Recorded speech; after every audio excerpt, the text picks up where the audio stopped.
আসসালামু আলাইকুম, কেমন আছেন সবাই? আজকে যাব দক্ষিণ কোরিয়ার রাজধানী সিউল, যেখানে এই প্যারাশুট থেকে আতশবাজি ফেলার দৃশ্য দেখব। আপনাদেরকে ডিটেলস দেখাবো যে দক্ষিণ কোরিয়ার রাজধানী সিউলে আমরা কিভাবে গিয়েছিলাম। তো ভিডিওটা না টেনে সম্পূর্ণ ভিডিওটা দেখবেন। আজকে কিন্তু আমরা বাসে উঠেছি, দেখতেই পাচ্ছেন বাসে কত সুন্দর একেবারে নিট অ্যান্ড ক্লিন পরিবেশ। আজকে মূলত ফায়ার ফেস্টিভ্যাল অনুষ্ঠান দেখার জন্য কিন্তু আমরা যাচ্ছি, যে অনুষ্ঠানটা বছরে একবার হয়। সেখানে কিন্তু লক্ষ লক্ষ মানুষ আসে। গাড়ি পার্কিং এর পর্যাপ্ত জায়গা না থাকায় আমরা আজকে যাব বাসে করে। তো চলুন যাওয়া যাক। ফার্স্ট টাইম আমরা বাসে উঠলাম।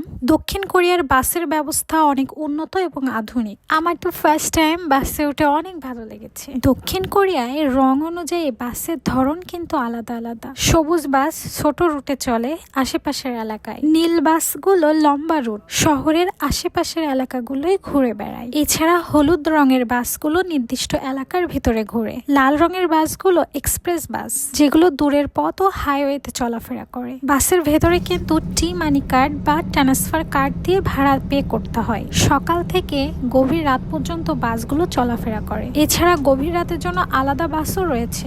মোবাইল অ্যাপসে বা বাসের স্টেশনে কত মিনিট পরে বাস আসবে সেটা কিন্তু দেখা যায়। তো আমরা কিন্তু বাস থেকে নেমে গিয়েছি, এবার আমরা উঠবো ট্রেনে। তো ট্রেন কাউন্টার যেটা আছে আর কি, ট্রেন স্টেশন, আমরা সেখানে এসেছি। এটা মূলত মাটির নিচ দিয়ে ট্রেনগুলো চলাফেরা করে। এছাড়া দক্ষিণ কোরিয়ার ট্রেন স্টেশনগুলো অনেক আধুনিক, প্রযুক্তি নির্ভর, এছাড়া নিট অ্যান্ড ক্লিন। দেখুন ট্রেন স্টেশনে হাজার হাজার মানুষের ভিড়, বিশাল বড় এরিয়া, এটা মাটির নিচ দিয়ে, এবং ট্রেনগুলো কিন্তু অনেক সুন্দর এবং আমরা ট্রেন স্টেশনে নেমেছি। এখন আমরা খাবার কিনতে যাব। ট্রেন স্টেশনে কিন্তু অনেক ধরনের বেকারি এবং ছোট ছোট খাবারের স্টল। তো আমরা বেকারির ভিতরে গিয়ে কিন্তু এখান থেকে বেশ কিছু খাবার দাবার নিয়ে নিয়েছি। এখানকার ট্রেন স্টেশনটা অনেক বড় এবং ট্রেনের টিকিট কাটা যায় মেশিন অথবা মোবাইল অ্যাপসের মাধ্যমে। কার্ড দিয়ে আমি কিভাবে মেশিন থেকে টিকিট কাটছি দেখুন।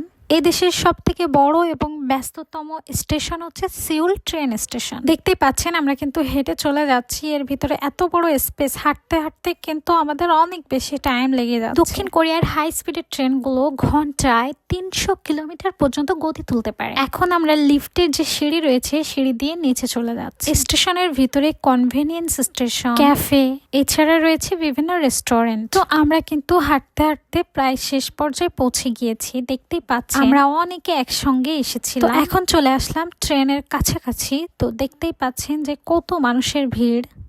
ইংরেজিতে বিভিন্ন ধরনের সাইনবোর্ড রয়েছে, যা বিদেশিদের দেখার জন্য অনেক সুবিধা হয়। এখন আমরা উঠবো ট্রেনে। যেহেতু সবাই মিলে আজকে এখানে এসেছি, তো ট্রেনের সামনে একটু ছবি তোলা তো অবশ্যই দরকার। এই জন্য আমরা ট্রেনের সামনে দাঁড়িয়ে পড়লাম ছবি তোলার জন্য। আমার মোস্ট ফেভারিট আখি ভাবি এসেছে আমার সঙ্গে। তো আখি ভাবি এবং আমি দুজন দাঁড়িয়ে পড়লাম ছবি তোলার জন্য। পেছন দিক থেকে দেখুন ট্রেন চলে যাচ্ছে। এই ট্রেনগুলো কিন্তু অনেক দ্রুত গতির সাথে চলাচল করে।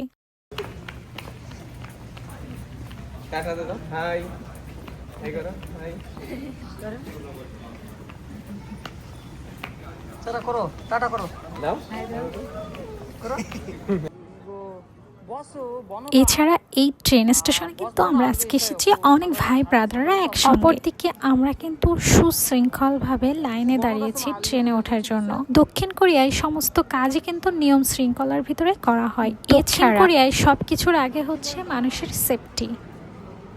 3이 요코 3이 요코 3이 এরা কিন্তু প্রত্যেকটা কাজে আগে সেফটিকে গুরুত্ব দিয়ে থাকে। 팀도 오른쪽에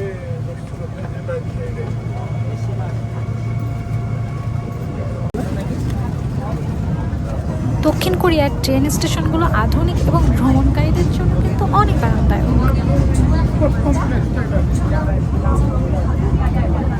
ট্রেনের ভিতরে অনেক জনগণ, দেখতেই পাচ্ছেন যে কত মানুষ উঠেছে। সবাই কিন্তু যাবে ফায়ার ফেস্টিভ্যাল অনুষ্ঠান দেখার জন্য। অনেক মানুষ বসে আছে এবং যারা সিট পায় নাই তারা কিন্তু দাঁড়িয়ে রয়েছে। ফায়ার ফেস্টিভ্যাল অনুষ্ঠান কিন্তু শুধুমাত্র কোরিয়ান মানুষ মানুষই দেখে না, এটা বিশ্বের বিভিন্ন দেশ থেকে মানুষ এসে অংশগ্রহণ করে। 3 ভাগের 1 ভাগ যদি কোরিয়ান হয় আর 2 ভাগ থাকে বিদেশি মানুষ। ট্রেনের ভিতরে কিন্তু আরামদায়ক কুশন সিট রয়েছে, যেটা অনেকটা প্লেনের সিটের মতো। ট্রেন জার্নিটাও কিন্তু আমার কাছে ফার্স্ট, সো এখানকার ট্রেন জার্নি অনেক ভালো লেগেছে। আমি বাংলাদেশেও ট্রেনে উঠেছি, তো বাংলাদেশ এবং কোরিয়ার ট্রেন কিন্তু অনেক ডিফারেন্স।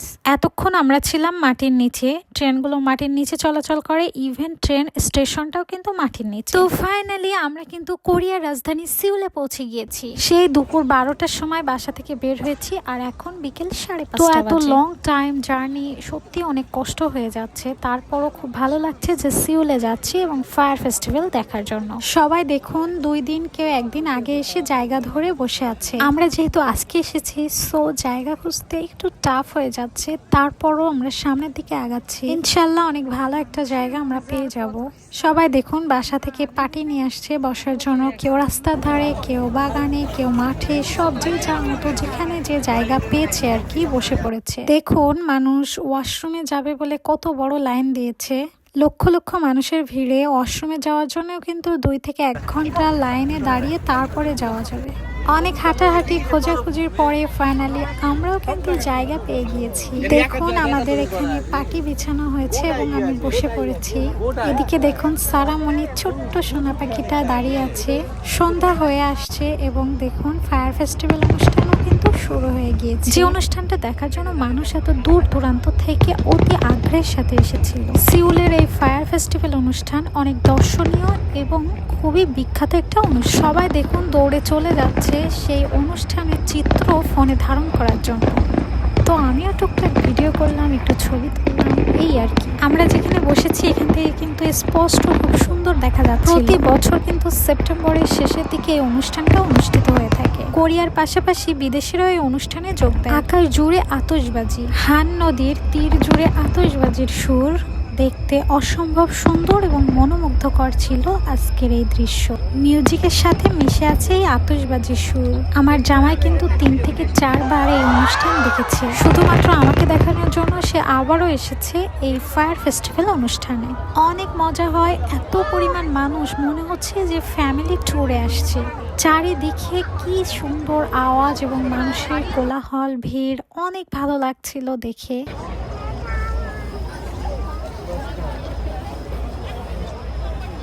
দেড় ঘন্টা অনুষ্ঠান শেষে সবাই দেখুন যে যার মতো গুছিয়ে নিচ্ছে, যে যার মতো বাড়ির দিকে রওনা দিচ্ছে। বের হওয়ার সময় সবাই দেখুন কত সুন্দর করে লাইন দিয়ে বের হচ্ছে। এদিকে যে যার পাটিগুলোকে গুছিয়ে নিচ্ছে।